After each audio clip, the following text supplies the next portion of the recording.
ಎಲ್ಲ ಮಕ್ಳೇ ಹೇಗಿದ್ದೀರಾ? ಎಲ್ರೂ ಆರಾಮಲ್ವಾ? ಮೇಧಾ ತುಸ್ಕಾರ್ಮರ್ ಯೂಟ್ಯೂಬ್ ಚಾನಲ್ಗೆ ನಿಮ್ಮೆಲ್ಲರಿಗೆ ಸ್ವಾಗತ. ಇವತ್ತಿನ ತರಗತಿಯಲ್ಲಿ ನಾವು 6ನೇ ತರಗತಿ ಗಣಿತದ ಅಧ್ಯಾಯ 1 ಸಂಖ್ಯೆಗಳನ್ನು ತಿಳಿಯುವುದು ಈ ಪಾಠದ ಕೊನೆಯ ಅಭ್ಯಾಸವನ್ನ ಮಾಡಲಿದ್ದೇವೆ. ನಾವು ಈಗಾಗಲೇ 1.1 ಕಲ್ತಿದ್ದೇವೆ ಅಲ್ವಾ? ಸೊ ಅದರ ಅಭ್ಯಾಸಗಳನ್ನ ಕೂಡ ಮಾಡಿದ್ದೇವೆ. ಇವತ್ತು ಅದರ ಕೊನೆಯ ಭಾಗ ಏನಿದೆ ಅದನ್ನ ಸ್ವಲ್ಪ ನಾವು ಅದನ್ನ ಕಲ್ತು ಮುಗಿಸಿ ಬಿಡೋಣ. ಆ ಭಾಗವನ್ನ ಅಂದ್ರೆ ಈ ಪಾಠವನ್ನ. ಹಾಗಾದ್ರೆ ತಡ ಮಾಡದೆ ಶುರು ಮಾಡೋಣ ಬನ್ನಿ. ಮೊದಲಿಗೆ ಬರುವಂತಹ ಕಾನ್ಸೆಪ್ಟ್ ಇಲ್ಲಿ ಬಳಕೆಯಲ್ಲಿರುವ ದೊಡ್ಡ ಸಂಖ್ಯೆಗಳು. ಸಾರಿ, ನಾವು ದಿನನಿತ್ಯದಲ್ಲಿ ಯಾವ ದೊಡ್ಡ ಸಂಖ್ಯೆಗಳನ್ನ ಬಳಸ್ತೇವೆ? ಈಗ ಸಂಖ್ಯೆಗಳ ಬಗ್ಗೆ ಕಲ್ತ್ವಿ, ದೊಡ್ಡ ಸಂಖ್ಯೆಗಳ ಬಗ್ಗೆ ಕಲ್ತ್ವಿ. ದಿನನಿತ್ಯದಲ್ಲಿ ಯಾವ ಸಂಖ್ಯೆಗಳನ್ನ ನಾವು ದೊಡ್ಡ ಸಂಖ್ಯೆಗಳನ್ನ ಕಲಿತೇವೆ? ಬಳಕೆಯಲ್ಲಿರುವ ದೊಡ್ಡ ಸಂಖ್ಯೆಗಳು ಅಂತ ಹೇಳಿದ್ರೆ ನಾವು ಬಳಸುವಂತಹ ದೊಡ್ಡ ಸಂಖ್ಯೆಗಳು ಅಂತ ಹೇಳಿದ್ರೆ, ಒಂದು ಅಳತೆ ಮಾಡಲು ಸೆಂಟಿಮೀಟರ್ ಅಲ್ವಾ ಎಂಬ ಮೂಲಮಾನವನ್ನ ನಾವು ಬಳಸ್ತೇವೆ. ನಮ್ಗೆ ಗೊತ್ತಿದೆ ಅಲ್ವಾ, ಸೆಂಟಿಮೀಟರ್ ಅನ್ನೋ ಮೂಲಮಾನವನ್ನ ನಾವು ಬಳಸ್ತೇವೆ. ಪುಸ್ತಕದ ಉದ್ದ, ಅಗಲ, ಪೆನ್ಸಿಲಿನ ಉದ್ದ ಅಲ್ವಾ, ಹಾಗೆ ಸಣ್ಣ ಸಣ್ಣ ವಸ್ತುಗಳ ಉದ್ದ ಅಗಲವನ್ನ ಅಳೆಯಲು ಈ ಸೆಂಟಿಮೀಟರ್ ನಮ್ಗೆ ಸಹಾಯ ಮಾಡ್ತದೆ. ನಾವು ಎಲ್ಲಿ ನೋಡಿದ್ದೇವೆ ಈ ಸೆಂಟಿಮೀಟರ್ ಅನ್ನ? ನಾವು ಸ್ಕೇಲ್ಗಳಲ್ಲಿ ಅಲ್ವಾ, ನಮ್ಮ ಪುಸ್ತಕದ ಉದ್ದ ಅಗಲ ಅಳೆಯಲ್ಲ ಅಥವಾ ಗೆರೆ ಹಾಕ್ಲಿಕ್ಕೆ ನಾವು ಉಪಯೋಗಿಸುವ ಸ್ಕೇಲ್ಗಳಲ್ಲಿ ಸೆಂಟಿಮೀಟರ್ ಸ್ಕೇಲ್ ಅಂತಲೇ ನಾವು ಹೇಳ್ತೇವೆ ಇದನ್ನ. ಸೊ ಅಲ್ಲಿ ನಾವು ಈ ಒಂದು ಮಾನವನ್ನ ನೋಡಿದ್ದೇವೆ. ಹಾಗೆ ಪುಸ್ತಕದ ದಪ್ಪ, ಈಗ ಪುಸ್ತಕ ಎಷ್ಟು ದಪ್ಪ ಇದೆ ಅಂತ ಅಳಿಬೇಕಾದ್ರೆ ನಮಗೆ ಈ ದೊಡ್ಡ ಮಾನ ಸೆಂಟಿಮೀಟರ್ ಉಪಯೋಗಕ್ಕೆ ಬರುವುದಿಲ್ಲ, ಅದು ದೊಡ್ಡ ಮಾನ ಆಗ್ತದೆ. ಅಂದ್ರೆ 1 ಸೆಂಟಿಮೀಟರ್ ಅಂತ ಹೇಳಿದ್ರೆ ಇಲ್ಲಿಂದ ಇಲ್ಲಿ ತನಕ ನೋಡಿ, ಇಲ್ಲಿಂದ ಇಲ್ಲಿ ತನಕ ಅದು 1 ಸೆಂಟಿಮೀಟರ್ ಆಗ್ತದಲ್ವಾ? 1 ಸೆಂಟಿಮೀಟರ್. ಇದರಲ್ಲಿ 10 ಗೆರೆಗಳಿವೆ. ಈ 10 ಗೆರೆಗಳನ್ನ ಮಿಲಿಮೀಟರ್ ಅಂತ ಹೇಳ್ತೇವೆ, ಎಂ ಅಂತ ಹೇಳಿ ಬರಿತೇವೆ. ಆಯ್ತಾ? ಮಿಲಿಮೀಟರ್ ಅಂತ ಹೇಳಿ ಬರಿತೇವೆ. ಅದು ಸ್ವಲ್ಪ ಸಣ್ಣ ಮಾನ, ಸೆಂಟಿಮೀಟರ್ಗಿಂತ ಸಣ್ಣದು ಮಿಲಿಮೀಟರ್. ಅರ್ಥ ಆಗ್ತಾ ಉಂಟ ನಿಮಗೆ? ಸೆಂಟಿಮೀಟರ್ ಸ್ವಲ್ಪ ದೊಡ್ಡದು, 100 ಪಟ್ಟು ದೊಡ್ಡದು. ಮಿಲಿಮೀಟರ್ 100 ಪಟ್ಟು ಸಣ್ಣದು. ಆಯ್ತಾ? ಅಲ್ಲ ಸಾರಿ, 1000 ಪಟ್ಟು ಸಣ್ಣದು ಮತ್ತೆ ಹೇಳ್ತೇನೆ ನಾನು ಅದನ್ನ. ಸೊ ಸಣ್ಣ ಮಾನ. ಸೊ ಪುಸ್ತಕದ ದಪ್ಪವನ್ನ ಹೇಳಲಿಕ್ಕೆ ನಾವು ಮಿಲಿಮೀಟರ್ ಎಂಬ ಅಳತೆಯನ್ನ ನಾವು ಉಪಯೋಗಿಸ್ತೇವೆ. ಆಯ್ತಾ? ಸೆಂಟಿಮೀಟರ್ ಮತ್ತೆ ಮಿಲಿಮೀಟರ್ ಅಂತ ಅರ್ಥ ಆಯ್ತು. ಈಗ 10 ಮಿಲಿಮೀಟರ್ ಅಂದ್ರೆ 1 ಸೆಂಟಿಮೀಟರ್. ನೋಡಿ, ಈ 10 ಗೆರೆಗಳನ್ನ ಒಟ್ಟಿಗೆ ಸೇರಿಸಿದಾಗ 1 ಸೆಂಟಿಮೀಟರ್ ಆಗ್ತದೆ. ಇಲ್ಲಿಂದ ಇಲ್ಲಿ ತನಕ ಈ 10 ಗೆರೆಗಳನ್ನ ಸೇರಿಸಿದ್ರೆ ನಮ್ಗೆ ಎಷ್ಟು ಸಿಗ್ತದೆ? 1 ಸೆಂಟಿಮೀಟರ್ ಸಿಗ್ತದೆ. ಅರ್ಥ ಆಗ್ತಾ ಉಂಟಾ? ಸೊ 10 ಮಿಲಿಮೀಟರ್ ಅಂತ ಹೇಳಿದ್ರೆ 1 ಸೆಂಟಿಮೀಟರ್ ಅಂತ ಹೇಳಿ ಲೆಕ್ಕ. ಹಾಗೆಯೇ ಕೋಣೆಯ ಉದ್ದ, ಬೆಂಚು ಮತ್ತು ಡೆಸ್ಕ್ ಆಗ್ಬೇಕಾದ್ರು ಡೆಸ್ಕಿನ ಉದ್ದವನ್ನ ಕಂಡು ಹಿಡಿಯಲು ನಾವು ಡೆಸ್ಕಿನ ಉದ್ದವನ್ನ ಕಂಡು ಹಿಡಿಯಲು ನಾವು ಸೆಂಟಿಮೀಟರ್ ಕೂಡ ಸಣ್ಣ ಅಳತೆ ಆಗಿರುವುದರಿಂದ, ಅಂದ್ರೆ ಸೆಂಟಿಮೀಟರ್ ನಮ್ಗೆ ಸಣ್ಣದು ಬರುವುದರಿಂದ ಅದಕ್ಕೆ ನಾವೇನ್ ಮಾಡ್ತೇವೆ ಅಂತ ಹೇಳಿದ್ರೆ ಮೀಟರ್ ಎಂಬ ಮಾನವನ್ನ ಉಪಯೋಗಿಸ್ತೇವೆ. ಅದಕ್ಕಿಂತ ಸ್ವಲ್ಪ ದೊಡ್ಡ ಅಳತೆ ಮೀಟರ್ ಎಂಬ ಮಾನವನ್ನ ಉಪಯೋಗಿಸ್ತೇವೆ. ಈಗ ಮೀಟರ್ ಇಷ್ಟು ದೊಡ್ಡ ಸ್ಕೇಲ್ ನೀವು ನೋಡಿದೀರಾ ಶಾಲೆಯಲ್ಲಿ, ನಿಮ್ಮ ಟೀಚರ್ ಉಪಯೋಗಿಸ್ತಾರೆ ಗೆರೆ ಹಾಕ್ಲಿಕ್ಕೆ ಅಲ್ವಾ? ಸೊ ಅದು ಮೀಟರ್ ಸ್ಕೇಲ್ ಆಗ್ತದೆ. ಅಂದ್ರೆ 1 ಮೀಟರ್ ಅಂತ ಹೇಳಿದ್ರೆ 100 ಸೆಂಟಿಮೀಟರ್. ಹಾಗೆ 1 ಮೀಟರ್ ಅಂತ ಹೇಳಿದ್ರೆ ಎಷ್ಟು ಮಿಲಿಮೀಟರ್? 1000 ಮಿಲಿಮೀಟರ್. ಆಯ್ತಾ? 1 ಮೀಟರ್ ಅಂತ ಹೇಳಿದ್ರೆ 100 ಸೆಂಟಿಮೀಟರ್. 1 ಮೀಟರ್ ಅಂತ ಹೇಳಿದ್ರೆ ಎಷ್ಟು ಮಿಲಿಮೀಟರ್? 1000 ಮಿಲಿಮೀಟರ್ ಆಗ್ತದೆ. ಮುಂದಕ್ಕೆ ಹೋಗುದಾದ್ರೆ ಹಾಗೆಯೇ ನಗರಗಳ ದೂರ ಅಳೆಯಲು, ಅಂದ್ರೆ ಒಂದು ನಗರದಿಂದ ಇನ್ನೊಂದು ನಗರಕ್ಕೆ, ಒಂದು ಸಿಟಿಯಿಂದ ಇನ್ನೊಂದು ಸಿಟಿಗೆ ಎಷ್ಟು ದೂರ ಇದೆ ಅದನ್ನ ಅಳೆಯಲು ಈ ಮೀಟರ್ ಕೂಡ ಸಣ್ಣದಾಗ್ತದೆ. ಆಗ ನಾವು ಸ್ವಲ್ಪ ಅದಕ್ಕಿಂತ ದೊಡ್ಡ ಒಂದು ಮಾನವನ್ನು ಉಪಯೋಗಿಸ್ತೇವೆ, ಅದುವೇ ಕಿಲೋಮೀಟರ್. ಯಾವುದು? ಅದನ್ನ ನಾವೇನಂತ ಹೇಳ್ತೇವೆ? ಕಿಲೋಮೀಟರ್ ಅಂತ ಹೇಳ್ತೇವೆ. ಆಯ್ತಾ? ಸೊ ಈ ಕಿಲೋಮೀಟರ್ ಅಂದ್ರೆ ಏನು? 1 ಕಿಲೋಮೀಟರ್ ಅಂತ ಹೇಳಿದ್ರೆ 1000 ಮೀಟರ್. 1 ಕಿಲೋಮೀಟರ್ ಎಷ್ಟು ಮೀಟರಿಗೆ ಸಮ? 1000 ಮೀಟರ್ ಅಂತ ಹೇಳಿದ್ರೆ ಅದನ್ನ 1 ಕಿಲೋಮೀಟರ್ ಅಂತ ಹೇಳ್ತೇವೆ. ಆಯ್ತಾ? ಹಾಗಾದ್ರೆ 1 ಕಿಲೋಮೀಟರ್ ಅಂತ ಹೇಳಿದ್ರೆ ಎಷ್ಟು ಮಿಲಿಮೀಟರ್? 1 ಕಿಲೋಮೀಟರ್ ಅಂತ ಹೇಳಿದ್ರೆ ಎಷ್ಟು ಮಿಲಿಮೀಟರ್? ನಿಮಗೆ ಎಲ್ಲರಿಗೆ ಗೊತ್ತಿರುವ ಹಾಗೆ ಅಲ್ವಾ, ಎಲ್ಲರಿಗೆ ಗೊತ್ತಿರುವ ಹಾಗೆ ನಾವು ನೋಡಿದ್ವಿ, 1 ಮೀಟರ್ ಅಂತ ಹೇಳಿದ್ರೆ 1000 ಮಿಲಿಮೀಟರ್. 1000 ಮಿಲಿಮೀಟರ್. ಹಾಗಾದ್ರೆ 1 ಕಿಲೋಮೀಟರ್ ಅಂತ ಹೇಳಿದ್ರೆ ಎಷ್ಟು ಮಿಲಿಮೀಟರ್? ಹೇಗೆ ಕಂಡು ಹಿಡಿಯುವುದು ಇದನ್ನ? 1000 ಗುಣಿಸು 1000 ಮಾಡಬೇಕು ಅಲ್ವಾ?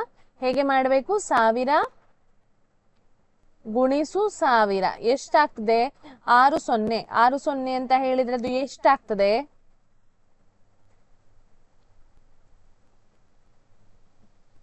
10 ಲಕ್ಷ ಆಗ್ತದಲ್ವಾ? 10 ಲಕ್ಷ ಮಿಲಿಮೀಟರ್. ಓಕೆ, ಸೊ ಇದಿಷ್ಟು ಮಿಲಿಮೀಟರ್ನ ಬಗ್ಗೆ. ಹಾಗೆಯೇ ನಾವು ಅಂಗಡಿಗೆ ಹೋದ್ರೆ ಇದು ದೊಡ್ಡ ದೊಡ್ಡದು ಮಾನ, ದೂರದ್ದು ಅಳತೆ, ಉದ್ದ ಹಾಗೆ ಅಳಿಲಿಕ್ಕೆ ಆಯ್ತು. ಈಗ ನಾವು ಅಂಗಡಿಗೆ ಹೋಗ್ತೇವೆ, ಅಂಗಡಿಗೆ ಹೋಗಿ ನಾವು ಏನು ತಗೊಳ್ತೇವೆ? ಕೆಲವು ಸಾಮಾನುಗಳನ್ನ ತಗೊಳ್ತೇವೆ, ಬೇಳೆಗಳನ್ನ, ಅಕ್ಕಿ ಹಾಗೆ. ಆಗ ನಾವು ಇಷ್ಟು ಗ್ರಾಮ ಬೇಳೆ ಕೊಡಿ, ಇಷ್ಟು ಕೆಜಿ ಅಕ್ಕಿ ಕೊಡಿ ಅಂತ ಹೇಳ್ತೇವೆ ಅಲ್ವಾ? ಗ್ರಾಮ್ಗಳನ್ನ ಉಪಯೋಗಿಸ್ತೇವೆ ಅಲ್ವಾ? ಗ್ರಾಮ್ ಅದು ಸಣ್ಣ ಮಾನ, ಗ್ರಾಮ್ ಅನ್ನೋದು ಸಣ್ಣ ಮಾನ, ಮಿಲಿಗ್ರಾಮ್ ಅನ್ನೋದು ಅದಕ್ಕಿಂತ ಸಣ್ಣ ಮಾನ. ಹಾಗಾದ್ರೆ ಮಿಲಿಗ್ರಾಮ್ ಅನ್ನ ನಾವು ಎಲ್ಲಿ ಉಪಯೋಗಿಸ್ತೇವೆ? ಮಿಲಿಗ್ರಾಮ್ಗಳನ್ನ ನಾವು ಮಾತ್ರೆಗಳಲ್ಲೆಲ್ಲ ಉಪಯೋಗಿಸ್ತೇವೆ. ರಬ್ಬರ್ ಮಿಲಿಗ್ರಾಮ್, ಇಷ್ಟು ಮಿಲಿಗ್ರಾಮ್ ಅನ್ನೋದು ಸಣ್ಣ, ನಿಮ್ಮ ಇರೇಸರ್ ಉಂಟಲ್ಲ ಅದು. ಮತ್ತೆ ಮಾತ್ರೆ, ಇಷ್ಟು ಮಿಲಿಗ್ರಾಮಿನ ಮಾತ್ರೆ ಅಂತ ಹೇಳಿ ಅಲ್ಲಿ ನಾವು ಮಿಲಿಗ್ರಾಮ್ ಅನ್ನು ಉಪಯೋಗಿಸ್ತೇವೆ. ಅದಕ್ಕಿಂತ ದೊಡ್ಡದು ಅಂತ ಹೇಳಿದ್ರೆ ಗ್ರಾಮ್ಗಳಿಗಿಂತ ಕಿಲೋಗ್ರಾಮ್, ಕೆಜಿ ಅಂತ ಹೇಳ್ತೇವೆ ಅಲ್ವಾ? ಅದು ದೊಡ್ಡ ಮಾನ. ಆಯ್ತಾ? ಹಾಗೆ ದ್ರವ್ಯಗಳನ್ನ ಅಂತ ಹೇಳಿದ್ರೆ ಈಗ ನೀರ್ನ ಬಾಟಲ್ ತಗೊಳ್ತೀರಿ, ಹಾಲು ತಗೊಳ್ತೀರಿ, ಅದನ್ನೆಲ್ಲ ಲೀಟರ್ಗಳಲ್ಲಿ ಉಪಯೋಗಿಸ್ತೇವೆ ನಾವು. ಹಾಗಾದ್ರೆ ಲೀಟರ್ಗಳ ಸಣ್ಣ ಮಾನ ಮಿಲಿ ಲೀಟರ್. ಇದು ನೋಡಿ ತಪ್ಪಾಗಿದೆ ಇಲ್ಲಿ, ಇದು ಮಿಲಿ ಲೀಟರ್ ಆಗ್ತದೆ. ಆಯ್ತಾ? ದೊಡ್ಡ ಮಾನ ಹಾಗಾದ್ರೆ ಸೆಂಟಿಲೀಟರ್ ಇದೆ. ಆಯ್ತಾ? ಸೊ ಇದು ನೋಡಿ ಗ್ರಾಮ್ಗಳಲ್ಲಿ ನಾವು ಎಲ್ಲೆಲ್ಲ ಉಪಯೋಗಿಸ್ತೇವೆ ನೋಡಿ. ನೀವು ತಿಂಡಿ ನೀವು ಪ್ಲಾಸ್ಟಿಕ್ ನ, ನೀವು ಲೇಸ್ ನ ಇದ್ರಲ್ಲಿ ನೋಡಿ, ಹಿಂದ್ಗಡೆ ನೋಡಿ ಎಷ್ಟೆಷ್ಟು ಗ್ರಾಮ್ಗಳಿದೆ ಅಂತ ಹೇಳಿ. ಅಂದ್ರೆ ಅದ್ರಲ್ಲಿ ಕಾರ್ಬೋಹೈಡ್ರೇಟ್ ಎಷ್ಟಿದೆ, ಪ್ರೋಟೀನ್ ಎಷ್ಟಿದೆ, ಹಾಗೆ ಅದನ್ನು ಕೂಡ ಗ್ರಾಮ್ ಅಲ್ಲಿ ನಾವು ಹೇಳ್ತಾರೆ. ಈ ಎಲ್ಲಾ ಮೂಲಮಾನಗಳಲ್ಲಿ ನಿಮ್ಗೆ ಗೊತ್ತಿರಬಹುದು ಕಿಲೋ, ಮಿಲಿ, ಸೆಂಟಿ ಎಂಬ ಸಾಮಾನ್ಯ ಪದಗಳನ್ನ ನೀವೀಗಷ್ಟೇ ಗಮನಿಸಿದ್ರಿ ಅಲ್ವಾ? ಇವುಗಳಲ್ಲಿ ಕಿಲೋ ಅನ್ನೋದು ದೊಡ್ಡ ಮಾನ, ಮಿಲಿ ಅನ್ನೋದು ಅತ್ಯಂತ ಚಿಕ್ಕ ಮಾನ. ಕಿಲೋ ಎಂದರೆ 1000 ಪಟ್ಟು ದೊಡ್ಡದು ಅಂತ ಅರ್ಥ. ಕಿಲೋ ಅಂತ ಹೇಳಿದ್ರೆ 1000 ಪಟ್ಟು ದೊಡ್ಡದು, ಮಿಲಿ ಅಂತ ಹೇಳಿದ್ರೆ 1000 ಪಟ್ಟು ಸಣ್ಣದು. ಅರ್ಥ ಆಯ್ತಾ? ಸೊ 1 kg ಅಂತ ಹೇಳಿದ್ರೆ ಎಷ್ಟು ಗ್ರಾಮ್ ಆಗ್ತದೆ? 1 kg ಅಂತ ಹೇಳಿದ್ರೆ 1000 ಗ್ರಾಮ್ ಆಗ್ತದೆ. ಇಲ್ಲಿ ನೋಡಿ 1 0 ಜಾಸ್ತಿ ಆಗಿದೆ, ಇಲ್ಲಿಲ್ಲ. ಆಯ್ತಾ? ಈ 0 ಇಲ್ಲ. ಹಾಗೆಯೇ 1 ಗ್ರಾಮ್ ಅಂತ ಹೇಳಿದ್ರೆ ಎಷ್ಟು? 1000 ಮಿಲಿಗ್ರಾಮ್ ಆಗ್ತದೆ. ಸೊ ಹೀಗೆಯೇ ಸೆಂಟಿಯು 100 ಪಟ್ಟು ಚಿಕ್ಕದು ಎಂಬುದನ್ನ ಸೂಚಿಸ್ತದೆ. 1 ಮೀಟರ್ ಅಂತ ಹೇಳಿದ್ರೆ 100 ಸೆಂಟಿಮೀಟರ್. ಆಯ್ತಾ? 1 ಮೀಟರ್ ಅಂತ ಹೇಳಿದ್ರೆ ಏನು? 100 ಸೆಂಟಿಮೀಟರ್. ಇದು ನಾವು ಅಳತೆಗಳಲ್ಲಿ ದಿನನಿತ್ಯದಲ್ಲಿ ಉಪಯೋಗಿಸುವಂತಹ ದೊಡ್ಡ ಮತ್ತು ಸಣ್ಣ ಮಾನಗಳು. ಈಗ ನಾವು ಡೈರೆಕ್ಟ್ ಆಗಿ ಅಭ್ಯಾಸಕ್ಕೆ ಹೋಗ್ತಾ ಇದ್ದೇವೆ. ಅಭ್ಯಾಸ 1.2. ಒಂದು ಶಾಲೆಯಲ್ಲಿ 4 ದಿನ ಪುಸ್ತಕ ಪ್ರದರ್ಶನ ನಡೆದಿತ್ತು. ಟಿಕೆಟ್ ಕೌಂಟರ್ ನಲ್ಲಿ ಮೊದಲನೇ ದಿನ, 2ನೇ ದಿನ, 3ನೇ ಮತ್ತು 4ನೇ ದಿನಗಳಲ್ಲಿ ಕ್ರಮವಾಗಿ 1094, 1812, 2050, 2751 ಟಿಕೆಟುಗಳು ಮಾರಾಟವಾದವು. ಆ 4 ದಿನಗಳಲ್ಲಿ ಮಾರಾಟವಾದ ಟಿಕೆಟ್ಗಳ ಒಟ್ಟು ಸಂಖ್ಯೆಯನ್ನ ಕಂಡುಹಿಡಿಯಿರಿ. ಸೊ ಹಾಗಾದ್ರೆ ನಾವಿಲ್ಲಿ ಬರೆಯುವ ಮೊದಲ ದಿನ ಮಾರಾಟವಾದ ಟಿಕೆಟ್ಗಳು.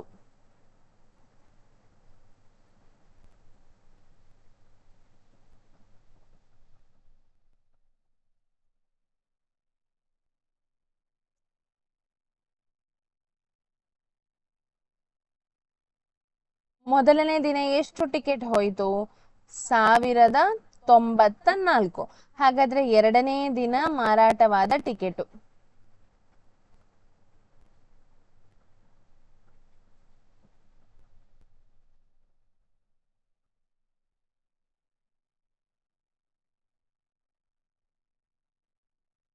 ಎರಡನೇ ದಿನ ಎಷ್ಟು ಹೋಯ್ತು? 1812 ಅಲ್ವಾ? 1812. ಹಾಗೆ 3ನೇ ದಿನ ಮಾರಾಟವಾದ ಟಿಕೆಟು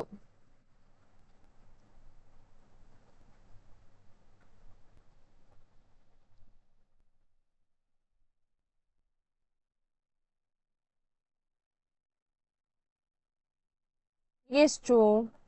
2050. ಹಾಗೆಯೇ 4ನೇ ದಿನ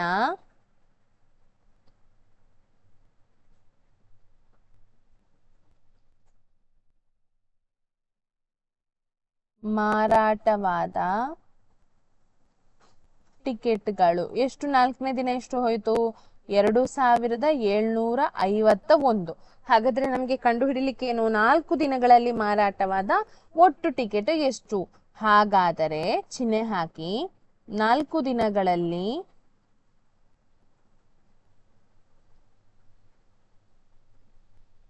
ಮಾರಾಟವಾದ ಒಟ್ಟು ಟಿಕೆಟ್ಗಳು. ಇದನ್ನ ಏನ್ ಮಾಡ್ಲಿಕ್ಕೆ ನಾವೀಗ ಇದನ್ನ ಕೂಡಿಸ್ಲಿಕ್ಕೆ, ಈಗ ನಾನು ಬೇರೆ ಕಲರ್ ಉಪಯೋಗಿಸ್ತೇನೆ, ಆನ್ಸರ್ ಬರೀಲಿಕ್ಕೆ ರೆಡ್ ಕಲರ್ ಉಪಯೋಗಿಸ್ತೇನೆ. ಇದನ್ನೆಲ್ಲವನ್ನ ಕೂಡಿಸ್ಲಿಕ್ಕೆ 4 + 2 ಎಷ್ಟಾಯ್ತು? 6. 6 + 1 ಎಷ್ಟಾಯ್ತು? 7.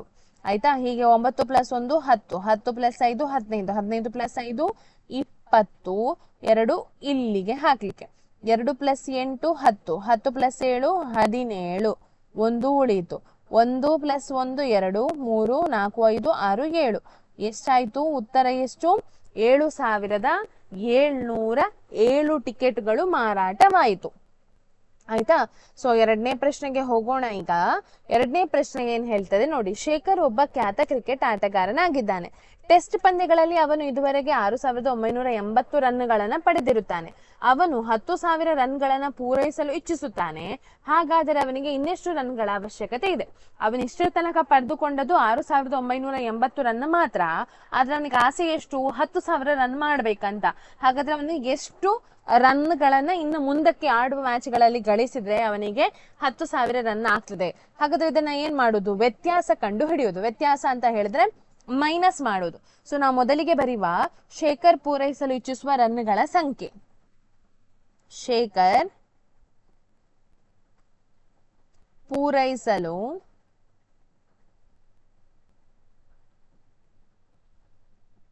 ಇಚ್ಛಿಸುವ ರನ್ಗಳ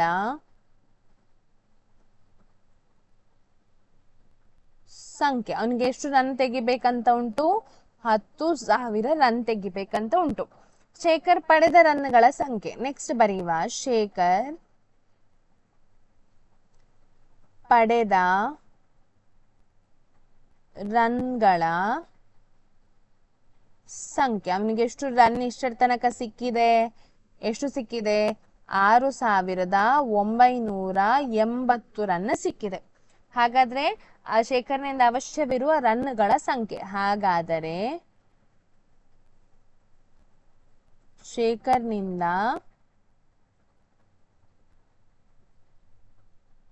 ಅವಶ್ಯವಿರುವ ರನ್ಗಳ ಸಂಖ್ಯೆ ಎಷ್ಟು? ಏನ್ ಮಾಡ್ಲಿಕ್ಕೆ ನಾವೀಗ ವ್ಯತ್ಯಾಸ ಕಂಡು ಹಿಡಿಬೇಕಂತ ಹೇಳಿದಲ್ವಾ. ವ್ಯತ್ಯಾಸ ಅಂತ ಹೇಳಿದ್ರೆ ಮೈನಸ್ ಮಾಡುದು. 10ರಿಂದ 0 ಹೋದ್ರೆ 0.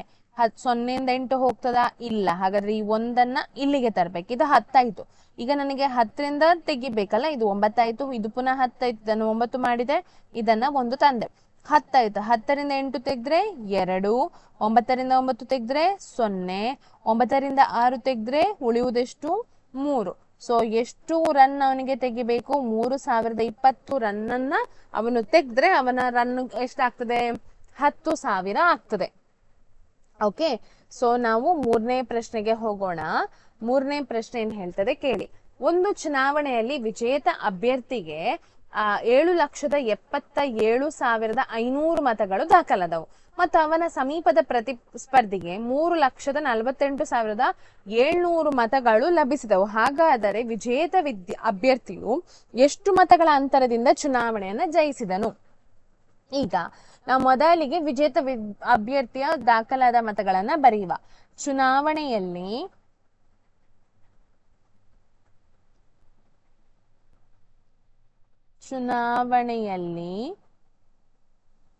ವಿಜೇತ ಅಭ್ಯರ್ಥಿಗೆ ದಾಖಲಾದ ಮತಗಳು.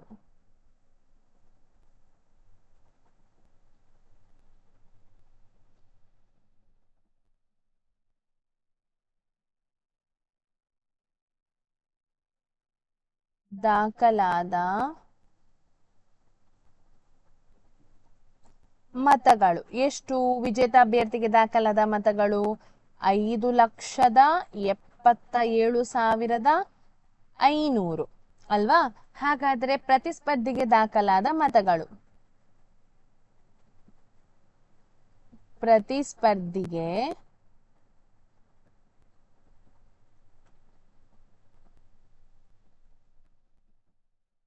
ದಾಖಲಾದ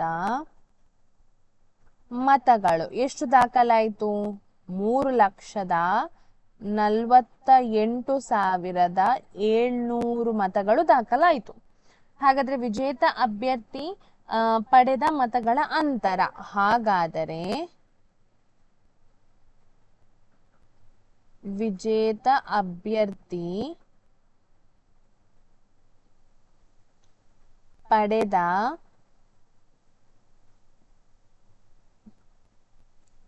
ಮತಗಳ ಅಂತರ ಎಷ್ಟು, ಅವ್ರಿಗೆ ಎಷ್ಟು ಜಾಸ್ತಿ ಸಿಕ್ಕಿತು ಅಂತ ಹೇಳಿ. ಮತಗಳ ಅಂತರ ಅಂತ ಕಂಡು ಹಿಡಿಬೇಕಾದ್ರೆ ನಾವೇನ್ ಮಾಡ್ಬೇಕು? ಕಳಿಬೇಕು ಅಲ್ವಾ? ನಾನು ಇದನ್ನ ಇಲ್ಲಿ ಕಳಿತೇನೆ ನೋಡಿ, ಈ ಕಡೆ ಮಾಡ್ತೇನೆ. ಮನೆಯಲ್ಲಿ ರೆಡ್ ಅಲ್ಲಿ ಬರೆಯು ಚೆಂದ ಕಾಣುದಿಲ್ಲ. 5,47,500 ಆದ್ರೆ 3,48,700. ಸೊ 0ಯಿಂದ 0 ಮೈನಸ್, 0ಯಿಂದ 0 ಹೋಗುದು, 5ರಿಂದ 7 ಹೋಗುದಿಲ್ಲ. ಹಾಗಾಗಿ 7ರಿಂದ ನಾನು 1ಅನ್ನ ತರ್ತೇನೆ, ಹಾಗಾಗಿ 6 ಉಳಿತು. ಸೊ ಇಲ್ಲಿ 15 ಆಯ್ತು. 15ರಿಂದ 7ಅನ್ನ ತೆಗೆದಾಗ ಎಷ್ಟು ಬರ್ತದೆ? 8 ಬರ್ತದೆ. 6ರಿಂದ 8 ಹೋಗ್ತದಾ? ಹೋಗುದಿಲ್ಲ. ಪುನಃ 7ರಿಂದ ನಾನು 1ಅನ್ನ ತೆಗೆದು ಈಚೆಗೆ ತಂದೆ, 16 ಆಯ್ತು. 16ರಿಂದ 8 ಹೋದ್ರೆ 8. 6ರಿಂದ 4 ಹೋದ್ರೆ ಎಷ್ಟು ಉಳಿತದೆ? 2 ಉಳಿತದೆ. 5ರಿಂದ 3 ಹೋದ್ರೆ ಎಷ್ಟು ಉಳಿತದೆ? 2 ಉಳಿತದೆ. ಸೊ ಎಷ್ಟು ಮತಗಳ ಅಂತರ ಅವರಿಗೆ ಸಿಕ್ಕಿತು? 2,28,800 ಮತಗಳ ಅಂತರ. 2,28,800 ಮತಗಳ ಅಂತರದಿಂದ ಅವರೇನಾದ್ರೂ ವಿನ್ ಆದ್ರು. ಆಯ್ತಾ?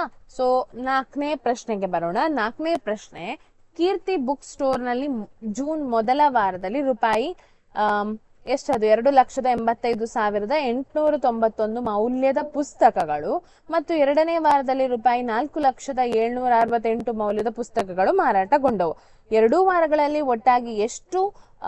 ಒಟ್ಟಾಗಿ ಎಷ್ಟು ವ್ಯಾಪಾರವಾಯಿತು ಮತ್ತೆ ಯಾವ ವಾರದಲ್ಲಿ ಹೆಚ್ಚು ವ್ಯಾಪಾರವಾಯಿತು ಮತ್ತು ಅದು ಇನ್ನೊಂದರಿಂದ ಎಷ್ಟು ಹೆಚ್ಚು ಅನ್ನೋದನ್ನ ಕೊಟ್ಟಿದ್ದಾರೆ ನೋಡಿ. ನಾವೀಗ ಮೊದಲಿಗೆ ಬರೆಯುವ. ಮೊದಲ ವಾರದಲ್ಲಿ ಮಾರಾಟವಾದ ಪುಸ್ತಕಗಳ ಮೌಲ್ಯ. ಮೊದಲ ವಾರದಲ್ಲಿ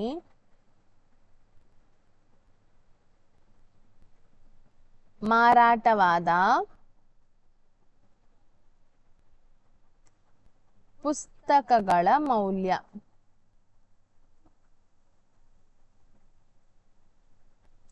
ಮೊದಲ ವಾರದಲ್ಲಿ ಎಷ್ಟು ಮಾರಾಟ ಆಯ್ತು ಅಂತ.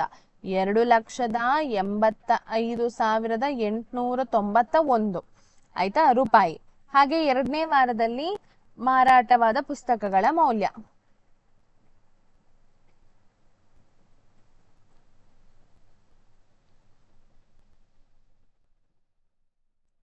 ಮಾರಾಟವಾದ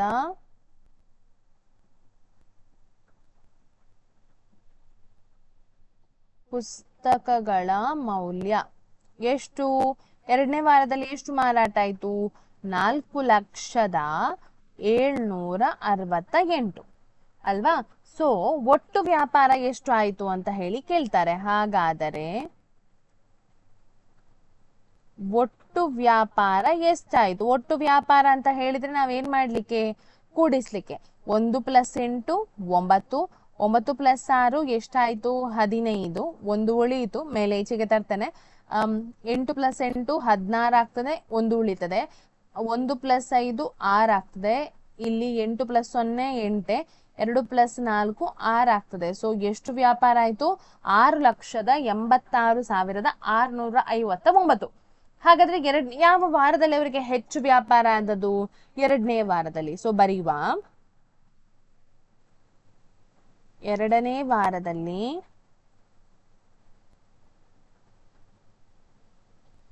ಹೆಚ್ಚು ಮಾರಾಟವಾಯಿತು.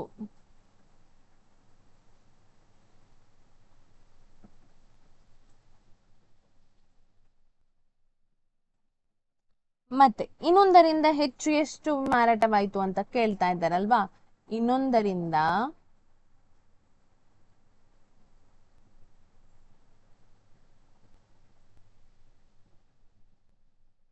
ಹೆಚ್ಚು ಅಂದರೆ ನಾವೇನ್ ಮಾಡ್ಬೇಕು, 4 ಲಕ್ಷದಿಂದ ಅಂದ್ರೆ 2ನೇ ವಾರದಲ್ಲಿ ಎಷ್ಟು ಮಾರಾಟ ಆಯ್ತಲ್ವಾ, ಅಲ್ಲಿಂದ ನಾವು ಮೊದಲನೇ ವಾರದಲ್ಲಿ ಎಷ್ಟು ಮಾರಾಟ ಆಯ್ತು ಅದನ್ನ ಕಳಿಬೇಕು. ಆಯ್ತಾ? ಸೊ ಈಗ ಇದನ್ನ ಕಳಿವಾಗ ನೋಡಿ, 8ರಿಂದ 1 ಕಳಿವಾಗ 7, 6ರಿಂದ 9 ಕಳಿಲಿಕ್ಕೆ ಆಗುದಿಲ್ಲ.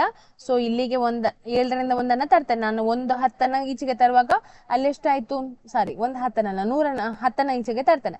ಆಗ 16ರಿಂದ 9 ಕಳೆದ್ರೆ ಎಷ್ಟು, 16ರಿಂದ 9 ಕಳಿವಾಗ 7 ಬರ್ತದೆ ಅಲ್ವಾ. ಹಾಗೆ 6ರಿಂದ 8 ಕಳಿಲಿಕ್ಕೆ ಆಗುದಿಲ್ಲ. ಇಲ್ಲಿ ನಾನೇನ್ ಮಾಡ್ತೇನೆ ಅಂತ ಹೇಳಿದ್ರೆ, ಇಲ್ಲಿ 3, ಇಲ್ಲಿ 9, 9, 1.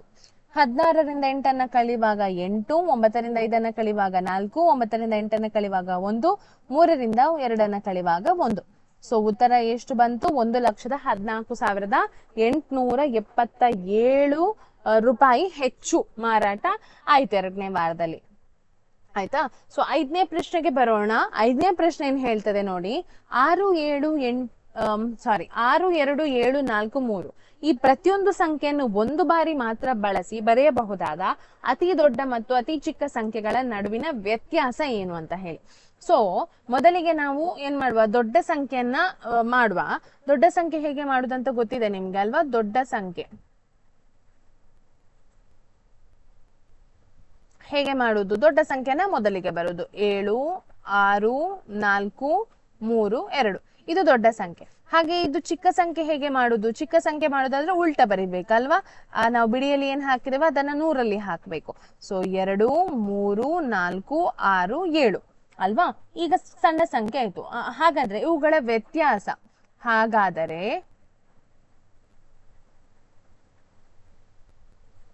ಇವುಗಳ ವ್ಯತ್ಯಾಸ ಎಷ್ಟು, ಇದನ್ನೇನ್ ಮಾಡ್ಬೇಕು, ಕಳಿಬೇಕು. 7, 6, 4, 3, 2ರಿಂದ 2, 3, 4, 6, 7 ಕಳಿಯುವುದು.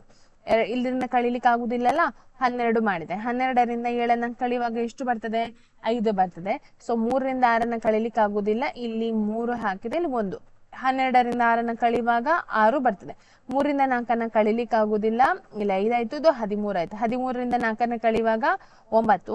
5ರಿಂದ 3 ಹೇಗೆ ಕಳಿಯುವುದು, 5ರಿಂದ 3 ಕಳಿಯುವಾಗ 2 ಉಳಿತದೆ.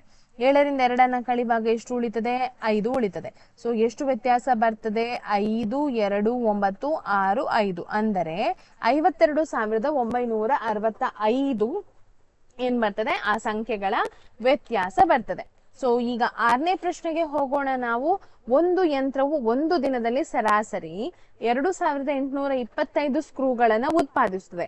ಹಾಗಾದರೆ ಅದು 26 ಜನವರಿ ತಿಂಗಳಲ್ಲಿ ಎಷ್ಟು ಸ್ಕ್ರೂಗಳನ್ನ ತಯಾರಿಸಿತ್ತು ನೋಡಿ. ಈಗ ಏನ್ ಮಾಡ್ತಾರೆ ಅಂತ ಹೇಳಿದ್ರೆ, ನಾವು ಒಂದು ದಿನದಲ್ಲಿ ಒಂದು ಯಂತ್ರ ತಯಾರಿಸಬಹುದಾದ ಸ್ಕ್ರೂಗಳು, ಯಂತ್ರವು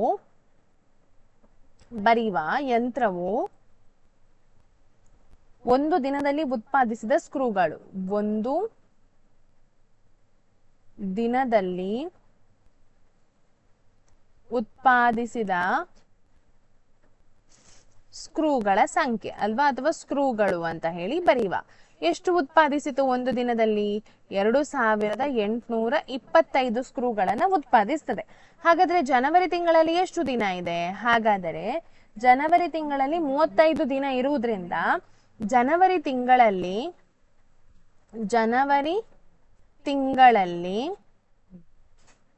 ಉತ್ಪಾದಿಸಿದ ಸ್ಕ್ರೂಗಳ ಸಂಖ್ಯೆ ಹೇಗೆ ಮಾಡುವುದು, 2, 8, 2, 5 ಗುಣಿಸು 31ರಿಂದ ಅದಕ್ಕೆ ಜನವರಿಯಲ್ಲಿ 31 ದಿನ ಅಲ್ವಾ. ಸೊ 31ರಿಂದ ಅದಕ್ಕೆ ಗುಣಿಸಬೇಕು. ಹೇಗಾಗ್ತದೆ, 1 5 5, 1 2 2, 1 8 8, 1 2 2. ಹಾಗೆ 3ರಿಂದ ನೆಕ್ಸ್ಟ್ ಗುಣಿಸ್ಬೇಕು. 3 5 15, 1 ಉಳಿತು, ಇಲ್ಲಿಗೆ ಹಾಕ್ತೇನೆ. 3 2 6 + 1 7 ಆಗ್ತದೆ. 3 8 ಎಷ್ಟಾಗ್ತದೆ, 24, 2 ಉಳಿತದೆ. ಸೊ 3 2 6, 6 + 2 ಎಷ್ಟಾಗ್ತದೆ, 8 ಆಗ್ತದೆ. ಸೊ ಇದನ್ನ ಕೂಡಿಸುವಾಗ 5 7 ಎಷ್ಟಾಗ್ತದೆ, 7 14, 15, 1 ಅಲ್ವಾ.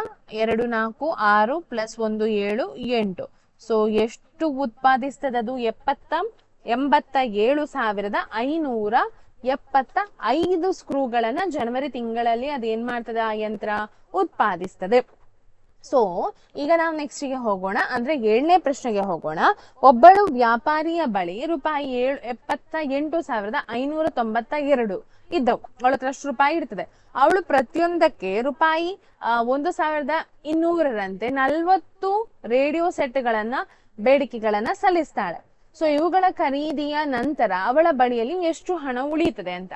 ಈಗ ನಾವು ಮೊದಲಿಗೆ ಏನ್ ಮಾಡ್ಬೇಕು, 40ಕ್ಕೆ 1,200ರಂತೆ ಎಷ್ಟಾಗ್ತದೆ ಅನ್ನೋದನ್ನ ನೋಡ್ಬೇಕು, ಆಯ್ತಾ. ಸೊ ನಾವು ಮೊದಲಿಗೆ ಬರೆಯುವ ಒಂದು ರೇಡಿಯೋ ಸೆಟ್ ನ ಬೆಲೆ, ಒಂದು ರೇಡಿಯೋ ಸೆಟ್ ನ ಬೆಲೆ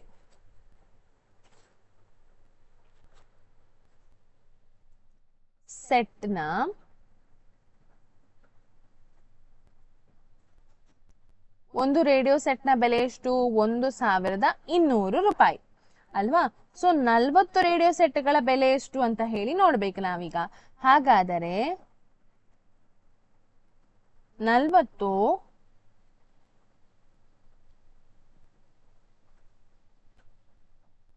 ರೇಡಿಯೋ ಸೆಟ್ಗಳ ಬೆಲೆ ಏನ್ ಮಾಡ್ಲಿಕ್ಕೆ, 40 ರೇಡಿಯೋ ಸೆಟ್ಗಳ ಬೆಲೆ ಕಂಡು ಹಿಡಿಬೇಕಾದ್ರೆ ನಾವೇನ್ ಮಾಡ್ಬೇಕು, 1,200ರಿಂದ 40 ಗುಣಿಸ್ಬೇಕು. 12 4 ಎಷ್ಟು, 48 ಅಲ್ವಾ. 2 3 ಸೊನ್ನೆಗಳನ್ನ ಹಾಕಿದಾಗ ಎಷ್ಟು ರೂಪಾಯಿ ಬಂತು, 48,000 ರೂಪಾಯಿ ಬಂತು. ಈಗ ವ್ಯಾಪಾರಿಯ ಬಳಿ ಇದ್ದ ಹಣ ನಾವೀಗ ಅವಳ ಬರೀವ. ಅವಳ ಹತ್ರ ಎಷ್ಟು ಹಣ ಇತ್ತು, ವ್ಯಾಪಾರಿಯ ಬಳಿ ಇದ್ದ ಹಣ, ಅವರ ಹತ್ರ ಎಷ್ಟು ಹಣ ಇತ್ತು ವ್ಯಾಪಾರಿಯಲ್ಲಿ, 78,592 ರೂಪಾಯಿ ಇತ್ತು ಅಲ್ವಾ. ರೇಡಿಯೋ ಸೆಟ್ಗೆ ಖರ್ಚಾದ ಹಣ ಎಷ್ಟು, ರೇಡಿಯೋ ಸೆಟ್ಗೆ ಖರ್ಚಾದ ಹಣ ಎಷ್ಟು, 48,000 ರೂಪಾಯಿ. ಹಾಗಾದ್ರೆ ಎಷ್ಟು ಉಳಿಯಿತು ಅಂತ ಹೇಳುದಾದ್ರೆ ಅದನ್ನ ಏನ್ ಮಾಡ್ಬೇಕು, ನಾವು ಕಳಿಬೇಕು. ಉಳಿದ ಹಣ ಹೇಗೆ, ಉಳಿದ ಹಣವನ್ನ ಕಳಿಯುವುದರಿಂದ ಗೊತ್ತಾಗ್ತದೆ. 2ರಿಂದ 0ಯನ್ನ ಕಳೆದ್ರೆ 2, 9ರಿಂದ 0ಯನ್ನ ಕಳೆದ್ರೆ 9, 5ರಿಂದ 0ಯನ್ನ ಕಳೆದ್ರೆ 5, 8ರಿಂದ 8ನ್ನ ಕಳೆದ್ರೆ 0, 7ರಿಂದ 4ನ್ನ ಕಳೆದ್ರೆ 3. ಹಾಗಾದ್ರೆ ಎಷ್ಟು ಹಣ ಉಳಿಯಿತು, 30,592 ರೂಪಾಯಿ ಹಣ ಅವಳ ಹತ್ರ ಉಳಿಯಿತು, ಆಯ್ತಾ. ಅಷ್ಟು ರೇಡಿಯೋ ಸೆಟ್ ಅನ್ನ ಪಡೆದ ನಂತರ ಈಗ 8ನೇ ಪ್ರಶ್ನೆಗೆ ಬರೋಣ. ಒಬ್ಬ ವಿದ್ಯಾರ್ಥಿಯು 7,236ನ್ನ 50ರಿಂದ ಗುಣಿಸುವ ಬದಲು, ಅದೇನೋ ತಪ್ಪಾಗಿದೆ, 56ರಿಂದ ಗುಣಿಸುವ ಬದಲು 65ರಿಂದ ಗುಣಿಸಿದನು. ಅವನು ಪಡೆದ ಉತ್ತರವು ಸರಿಯಾದ ಉತ್ತರಕ್ಕಿಂತ ಎಷ್ಟು ಹೆಚ್ಚಾಗಿತ್ತು. ಮತ್ತೆ ಸುಳಿವು ಕೊಟ್ಟಿದ್ದಾರೆ ನೋಡಿ. ನೀವು 2 ಗುಣಾಕಾರಗಳನ್ನ ಮಾಡುವ ಅವಶ್ಯಕತೆ ಇದೆ. ನಮ್ಗೆ ಗುಣಾಕಾರ ಮಾಡದೆ ಉತ್ತರ ಸಿಗ್ತದಾ, ಇಲ್ಲ, ಅವಶ್ಯಕತೆ ಇದೆ. 2ನ್ನು ಕೂಡ ನಾವು ಗುಣಿಸಿಯೇ ನೋಡಬೇಕು ಅಲ್ವಾ. ಸೊ ನಾವೀಗ ಮೊದಲಿಗೆ ಬರೀವ 7,236ಕ್ಕೆ 56ರಿಂದ ಗುಣಿಸಿದಾಗ ಸಿಗುವ ಗುಣಲಬ್ಧ, ಅಂದ್ರೆ ನಾವೇನ್ ಮಾಡ್ಬೇಕು, 2 7 36ಕ್ಕೆ ನಾವು 56ರಿಂದ ಗುಣಿಸ್ಬೇಕು. 6 6ಲಿ 36 ಅಲ್ವಾ, 3 ಉಳಿತು, ಇಲ್ಲಿ ಉಳಿತದೆ. 6 3ಲಿ 18, 18ಕ್ಕೆ 3ನ್ನ ಸೇರಿಸಿದ್ರೆ 21. 6 2ಲಿ 12, 2 ಉಳಿದಿದ್ದದು ಈಚೆ ತಂದಿದ್ವಿ ಅಲ್ವಾ, +2 ಎಷ್ಟಾಯ್ತು, 14, 1 ಉಳಿತು. 6 7ಲಿ 42 +1 43. ಸೊ ಇಷ್ಟು ಬಂತು. ಈಗ ಪುನಃ ನಾವು 5ರಿಂದ ಗುಣಿಸ್ಬೇಕಲ್ವಾ. ಸೊ 5ರಿಂದ ಗುಣಿಸುವ, ಇಲ್ಲಿ ಬರೀಲಿಕ್ಕಿಲ್ಲ. 5 6ಲಿ 30, 3 ಉಳಿತು. 5 3ಲಿ 15, 16 17 18, 1 ಉಳಿತು. 5 2ಲಿ 10 +1 11, ಪುನಃ 1 ಉಳಿಯಿತು. 5 7ಲಿ 35 +1 36. ಸೊ ಇದನ್ನ ಕೂಡಿಸುವಾಗ ಎಷ್ಟು ಬರ್ತದೆ, 6 1 12 ಮತ್ತೆ 4 5 10 4 ಎಷ್ಟು ಬಂತು, 4,50,000 5216 ಬಂತು ಅಲ್ವಾ. ಸೊ ಪುನಃ ಅದೇ ಸಂಖ್ಯೆಗೆ ನಾವೇನ್ ಮಾಡ್ಬೇಕು, 65ರಿಂದ ಗುಣಿಸ್ಬೇಕು.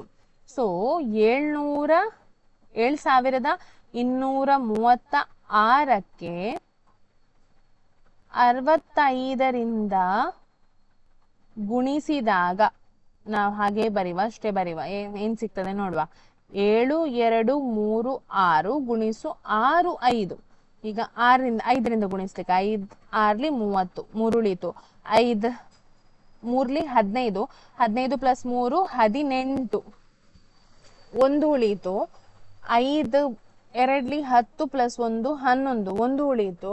5 7ಲಿ 35 + 1 36. ಸೊ ಪುನಃ 6ರಿಂದ ಗುಣಿಸ್ಬೇಕು. 6 6ಲಿ 36, 3 ಉಳಿಯಿತು. 6 3ಲಿ 18 + 3 21, 2 ಉಳಿಯಿತು. 6 2ಲಿ 12 + 2 14, 1 ಉಳಿಯಿತು. 6 7ಲಿ 42 + 3 1 43. ಸೊ ಇಲ್ಲಿ 0, ಇಲ್ಲಿ ಎಷ್ಟು ಬರ್ತದೆ,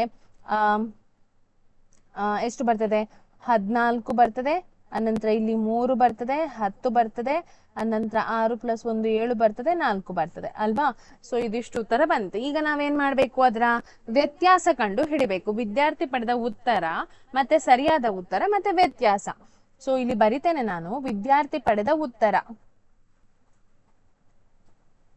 ವಿದ್ಯಾರ್ಥಿ ಪಡೆದ ಉತ್ತರ ಅವನೇನ್ ಮಾಡ್ತಾನೆ, 65ರಿಂದ ಗುಣಿಸೋ ಬದಲು 56ರಿಂದ ಗುಣಿಸೋ ಬದಲು 60 ಅಲ್ವಾ, ಇದುವೇ ಉತ್ತರ. ಅನಂತರ ವಿದ್ಯಾರ್ಥಿ ಸರಿಯಾದ ಉತ್ತರ ಎಷ್ಟು ಬರ್ಬೇಕಿತ್ತು, 4 0 5 2 1 6 ಇಷ್ಟು ಬರ್ಬೇಕಿತ್ತು. ಹಾಗಾದ್ರೆ ಇದರ ವ್ಯತ್ಯಾಸ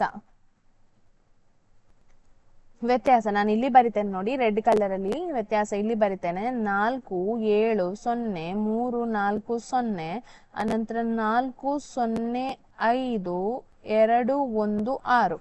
ಇದನ್ನ ಕಳಿಲಿಕ್ಕೆ ಇಲ್ಲಿ 3 10ರಿಂದ 6 ಕಳೆದ್ರೆ 4, 3ರಿಂದ 1 ಕಳೆದ್ರೆ 2, 3ರಿಂದ 1 ಹೋದ್ರೆ 1. ಇಲ್ಲಿ 0ಯಿಂದ 5 ಕಳೀಲಿಕ್ಕೆ ಆಗುದಿಲ್ಲ, ಹಾಗಾಗಿ ನಾನು ಇಲ್ಲಿಂದ 1 ತರ್ತೇನೆ. 10 ಆಯ್ತು. 10ರಿಂದ 5 ಕಳೆಯುವಾಗ 5, 6ರಿಂದ 0 ಕಳೆಯುವಾಗ 6. ಸೊ ಎಷ್ಟು ಉತ್ತರ ಬರ್ತದೆ, ವ್ಯತ್ಯಾಸ ಎಷ್ಟು ಬರ್ತದೆ, 6 5 1 2 4. ಸೊ 65,124 ಏನಾಗ್ತದೆ, ವ್ಯತ್ಯಾಸ ಬರ್ತದೆ. ಈಗ 9ನೇ ಪ್ರಶ್ನೆಗೆ ಹೋಗೋಣ. 9ನೇ ಪ್ರಶ್ನೆ ನೋಡೋಣ. ಒಂದು ಅಂಗಿಯನ್ನ ಹೊಲಿಸುವುದಕ್ಕೆ 2 ಮೀಟರ್ 15 ಸೆಂಟಿಮೀಟರ್ ಬಟ್ಟೆ ಬೇಕಾಗ್ತದೆ. 40 ಮೀಟರ್ ಬಟ್ಟೆಯಿಂದ ಎಷ್ಟು ಅಂಕಿಗಳನ್ನ ಹೊಲಿಸಲು ಸಾಧ್ಯವಾಗುತ್ತದೆ ಮತ್ತು ಎಷ್ಟು ಬಟ್ಟೆ ಉಳಿಯುತ್ತದೆ? ಸುಳಿಯುವ ಅಳತೆಯನ್ನ ಸೆಂಟಿಮೀಟರ್ಗೆ ಪರಿವರ್ತಿಸಿ ಅಂತ ಹೇಳಿ ಕೊಟ್ಟಿದ್ದಾರೆ. ನಾನು ಮೊದಲಿಗೆ ಏನ್ ಮಾಡ್ತೇನೆ ಅಂತ ಹೇಳಿದ್ರೆ, ಇದನ್ನ ನಮ್ದೆರಡು ಭಾಗ ಮಾಡ್ತೇನೆ ಆಯ್ತಾ. ಈಗ ನೋಡಿ, ಈಗ ಬರಿತೇನೆ ನಾನು. ಒಂದು ಅಂಗಿಯನ್ನು ಹೊಲಿಯುವುದಕ್ಕೆ ಬೇಕಾದ ಬಟ್ಟೆ, ಒಂದು ಅಂಗಿಯನ್ನು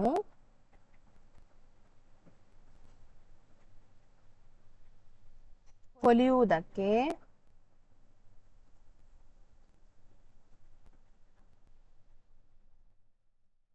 ಬೇಕಾದ ಬಟ್ಟೆ ಎಷ್ಟು ಬೇಕು ಅಂತ ಹೇಳಿದ್ದಾರೆ, 2 ಮೀಟರ್ 15 ಸೆಂಟಿಮೀಟರ್. ಅದನ್ನ ನನಗೆ ಡೈರೆಕ್ಟ್ ಆಗಿ ಸೆಂಟಿಮೀಟರ್ಗೆ ಕನ್ವರ್ಟ್ ಮಾಡ್ಬೋದಲ್ಲ, 215 ಸೆಂಟಿಮೀಟರ್ ಆಯ್ತು. ಆಯ್ತಾ.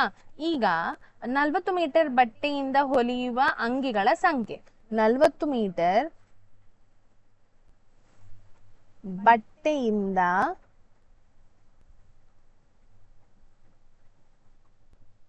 ಹೊಲಿಯುವ ಅಂಗಿಗಳ ಸಂಖ್ಯೆ. 40 ಮೀಟರ್ ಅನ್ನ ನಾನು ಎಷ್ಟು ಸೆಂಟಿಮೀಟರ್ ಅಂತ ಹೇಳಿ ಬರಿಬಹುದು, 4000 ಅಲ್ವಾ, 4000 ಸೆಂಟಿಮೀಟರ್ ಅಂತ ಬರಿಬಹುದು. ಅದನ್ನ ಹೇಗೆ ಮಾಡುದು, 4000 ಭಾಗಿಸು 215. ಈಗ ಅದನ್ನ ಭಾಗಿಸುವಾಗ ನೋಡಿ, ನಾನು ಇಲ್ಲಿ ಭಾಗಿಸ್ತೇನೆ. 4000ವನ್ನ 215ರಿಂದ ಭಾಗಿಸ್ಬೇಕು. 215 ಒಂದ್ಲಿ 215 ಅಲ್ವಾ. ಸೊ 215 2 ಜಾಸ್ತಿ ಆಗ್ತದೆ ಅಲ್ವಾ, 430 ಆಗ್ತದೆ. ನೋಡಿ ಇಲ್ಲಿ ಬರಿತೇನೆ, 215 2 ಎಷ್ಟಾಗ್ತದೆ, 10 1 3 6 ಆಗ್ತದೆ, ಅಲ್ಲ 430 ಆಗ್ತದೆ. ಸೊ ಇಷ್ಟು ಉಳಿತದೆ 400ರಿಂದ ಇಲ್ಲಿಂದ ಇದು 3 9 1 ಅಲ್ವಾ, 5 ಉಳಿತು, 9ರಿಂದ 1 ತೆಗೆದ್ರೆ 8, ಮತ್ತೆ 3ರಿಂದ 2 ತೆಗೆದ್ರೆ 1, 0 ಉಳಿತು. ಈಗ ಏನ್ ಮಾಡಬಹುದು ನಾವು, 215 5 ಎಷ್ಟು ಅಂತ ಹೇಳಿ ನೋಡೋಣ. 5 5 25, 2 ಉಳಿಯಿತು, 5 1 5 ಪ್ಲಸ್ 2 7, 5 2 10 ಕಡಿಮೆ ಆಗ್ತದಲ್ವಾ. 215 8 ನೋಡೋಣ. 8 5 40, 4 ಉಳಿಯಿತು, 8 1 8 ಪ್ಲಸ್ 4 ಅಂತ ಹೇಳಿದ್ರೆ 12 ಆಗ್ತದೆ. 8 2 16 ಪ್ಲಸ್ 1 17 ಕಡಿಮೆ ಆಯ್ತು ಅಲ್ವಾ. 215 ಗುಣಿಸು 9 ಮಾಡೋಣ. 45, 4 ಉಳಿತು ಅಲ್ವಾ. 9 1 9, 9 ಪ್ಲಸ್ 4 ಆದ್ರೆ 13 ಆಗ್ತದೆ, 1 ಉಳಿತದೆ, 18 19, ಇದು ಜಾಸ್ತಿ ಆಗ್ತದೆ. ಸೊ ಹಾಗಾದ್ರೆ ಎಂಟ್ಲಿ ಎಷ್ಟಾಯ್ತು, 1720. ಸೊ ಇದನ್ನ ಕಳೆದಾಗ 3 1 130 ಉಳಿತದೆ ಅಲ್ವಾ. 130 ಸೆಂಟಿಮೀಟರ್ ಉಳಿತದೆ. ಹಾಗಾದ್ರೆ ನಾವು ಉತ್ತರ ಹೇಗೆ ಬರಿಬಹುದು? ಹಾಗಾದರೆ ಇಲ್ಲಿ ಇದು ಉತ್ತರ ಆಯ್ತಾ. ಇದನ್ನ ಹೀಗೆ ಮಾಡ್ತಾ ಹೋಗ್ಬೇಕು. ಇದು ಬೇಕಂತ ಇಲ್ಲ, ಗುಣಿಸಿದ ಅನ್ಬೇಕಂತ ಇಲ್ಲ. 40 ಮೀಟರ್ ಬಟ್ಟೆಯಿಂದ 40 ಮೀಟರ್ ಬಟ್ಟೆಯಿಂದ 130 ಅಲ್ಲ 18 ಅಂಗಿಗಳನ್ನಲ್ವಾ, 18 ಅಂಗಿಗಳನ್ನ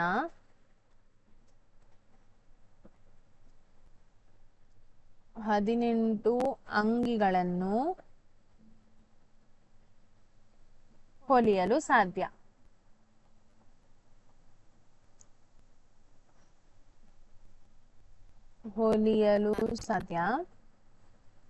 ಮತ್ತು 130 ಸೆಂಟಿಮೀಟರ್ ಬಟ್ಟೆ ಉಳಿಯುತ್ತದೆ.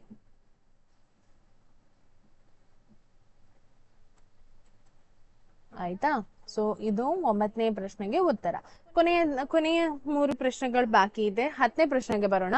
ಪ್ರತಿಯೊಂದು ಪೆಟ್ಟಿಗೆಯಲ್ಲಿ 4 ಕೆಜಿ 500 ಗ್ರಾಂ ತೂಕದ ಔಷಧಿಗಳನ್ನ ಇಡಲಾಗಿದೆ.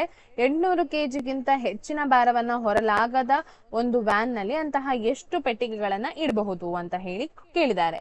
ಸೊ ಇದನ್ನ ಮೊದಲಿಗೆ ಬರೆಯುವ. ಪ್ರತಿಯೊಂದು ಪೆಟ್ಟಿಗೆಯಲ್ಲಿ ಇರುವ ಔಷಧಿಯ ತೂಕ, ಪ್ರತಿಯೊಂದು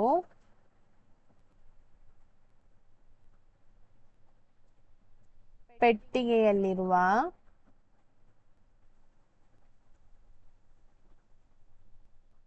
ಔಷಧಿಯ ತೂಕ.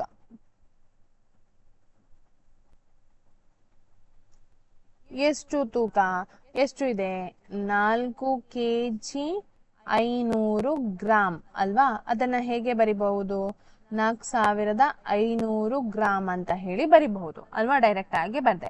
800 ಕೆಜಿ ಅಂದರೆ, ಈಗ 800 ಕೆಜಿ ಅಂದರೆ 800 ಕೆಜಿ ಅಂದರೆ ಎಷ್ಟಾಗ್ತದೆ? 800 ಗುಣಿಸು 1000 ಅಲ್ವಾ. ಎಷ್ಟು? 800 ಗುಣಿಸು 1 ಕೆಜಿ ಅಂತ ಹೇಳಿದ್ರೆ 1000, 800 ಕೆಜಿ ಅಂತ ಹೇಳಿದ್ರೆ ಎಷ್ಟಾಗ್ತದೆ? 8 ಲಕ್ಷ ಆಗ್ತದಲ್ವಾ.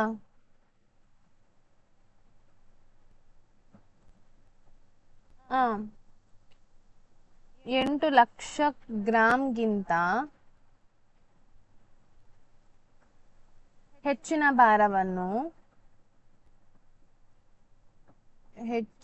ಭಾರವನ್ನು ಹೊರಲಾಗದ ವ್ಯಾನ್ ನಲ್ಲಿ ಹೇರಬಹುದಾದ ಪೆಟ್ಟಿಗೆಗಳು. ಹೊರಲಾಗದ ವ್ಯಾನ್ ನಲ್ಲಿ ಹೇರಬಹುದಾದ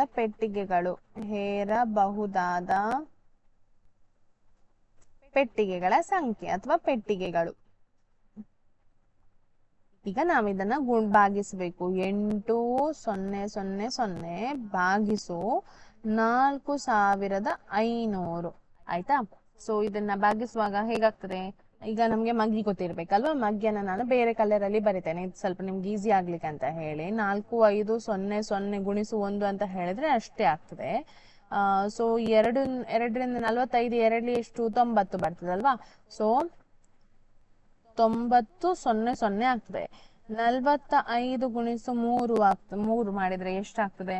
135. 135 ಪುನಃ 0 0 ಆಗ್ತದೆ. ಹಾಗೆಯೇ ಎಷ್ಟರಿಂದ ಮಾಡುವ? 45 ಗುಣಿಸು 4ರಿಂದ ಮಾಡುವ. 4ನ್ನ 20, 2 ಉಳಿತು 16, 18, 0 0 ಆಗ್ತದೆ. 4 5 5ರಿಂದ ಗುಣಿಸಿದಾಗ ಎಷ್ಟಾಗ್ತದೆ? 5 5 25, 2 ಉಳಿತು 22, 0 0. ಹಾಗೆಯೇ 45 7 ಮಾಡುವ. 7, ಹಾಗಾಗಿ ಎಷ್ಟಾಗ್ತದೆ? 35, 1 ಉಳಿತು 35 ಅಲ್ವಾ? 35 ಅಂತ ಹೇಳಿದ್ರೆ 3 ಉಳಿತದೆ. 28 28 ಅಂತ ಹೇಳಿದ್ರೆ 31, 0 0. ಓಕೆ, ಈಗ ಇರ್ಲಿ ಇದು. 4500 ಒಂದ್ಲಿ 4500 ಒಂದ್ಲಿ 4500 ಎಷ್ಟು ಉಳಿತು? 8000ದಿಂದ 4500 ತೆಗೆದ್ರೆ 3500 ಉಳಿತದೆ ಅಲ್ವಾ? ಈ ಸೊನ್ನೆಗಳನ್ನ ನಾನು ಇಲ್ಲಿಗೆ ಹಾಕ್ತೇನೆ. ಈಗ ನೋಡಿ, 3500 ಅಂತ ಹೇಳಿದ್ರೆ ಅದಕ್ಕಿಂತ ಜಾಸ್ತಿ ಹೋಗ್ತದೆ ಅಲ್ವಾ? ಸೊ 7 ಆಗ್ತದೆ. 7 ನೋಡಿ, ಇಲ್ಲಿ ಬರ್ತಿದ್ದೇನಲ್ಲ, 45 7 ಎಷ್ಟು?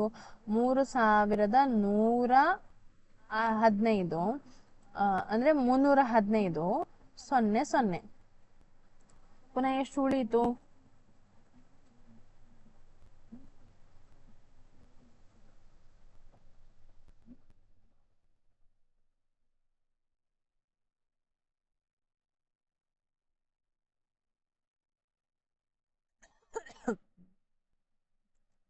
ಇಲ್ಲಿ ಒಂದು 0 ಆಚೀಚೆ ಆಗಿದೆ, ಆಯ್ತಾ?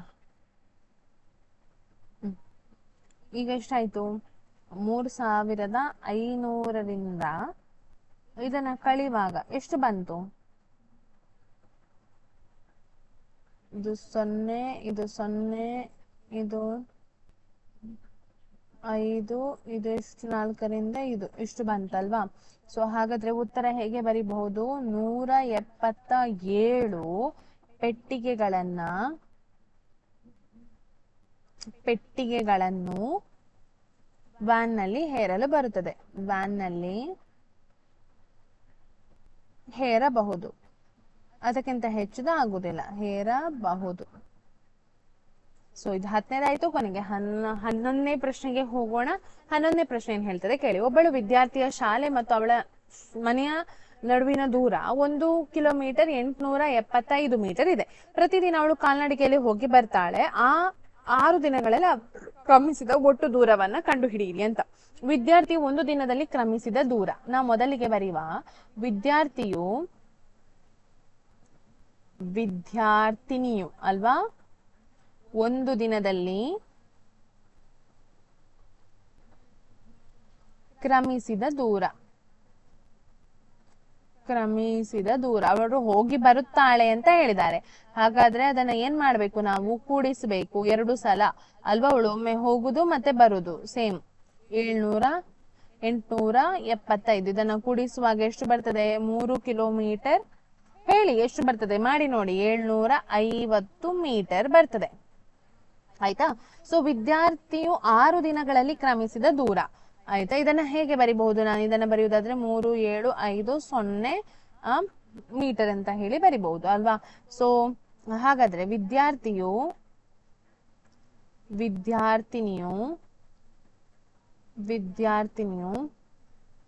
6 ದಿನಗಳಲ್ಲಿ ಕ್ರಮಿಸಿದ ದೂರ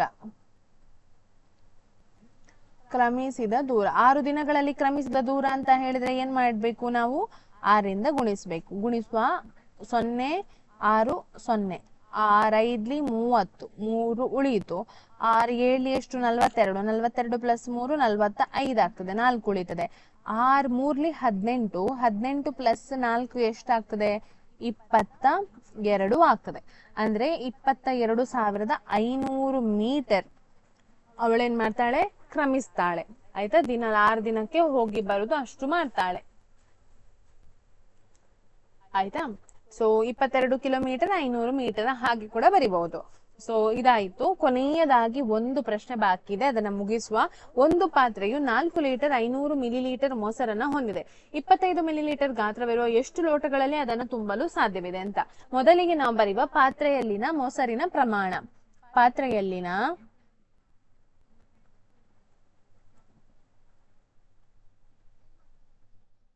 ಮೊಸರಿನ ಪ್ರಮಾಣ. ಎಷ್ಟು ಮೊಸರು ಇದೆ ಪಾತ್ರೆಯಲ್ಲಿ? 4 ಲೀಟರ್. ಎಷ್ಟು ಬರಿತೇನೆ ನೋಡಿ ಇದನ್ನ. 4 ಲೀಟರ್ 500 ಮಿಲಿಲೀಟರ್. ಅದನ್ನ ನಾನು ಹೀಗೆ ಬರೆಯುವುದಾದ್ರೆ 4500 ಮಿಲಿಲೀಟರ್ ಅಂತ ಹೇಳಿಯೇ ಬರಿಬಹುದು ಅಲ್ವಾ. ಹಾಗಾದ್ರೆ 25 ಮಿಲಿಲೀಟರ್ ಗಾತ್ರವಿರುವ ಲೋಟಗಳ ಸಂಖ್ಯೆ.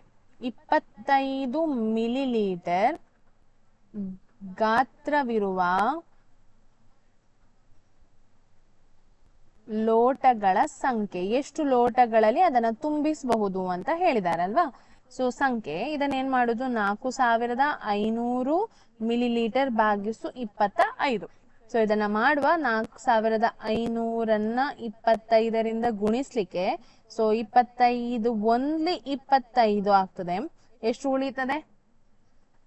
20 ಉಳಿತದಲ್ವಾ. 20 ಉಳಿತದೆ. ಮತ್ತೆ ಹಾಗೆ 8ಲಿ 200 ಅಲ್ವಾ. 25 8ಲಿ 200, 4ಲಿ 100, 25ಲಿ 8. ಇದು ಒಂದು ಉಳಿತು. ಇದನ್ನ ನಾನು ಮೇಲೆಗೆ ಹಾಕ್ಬೇಕು. 180. ಹಾಗಾದ್ರೆ ಬರೀವ, ಇಲ್ಲಿ ಉತ್ತರ ಬರೀವ. 25 ಮಿಲಿಲೀಟರ್ ಗಾತ್ರವಿರುವ 180 ಲೋಟಗಳಲ್ಲಿ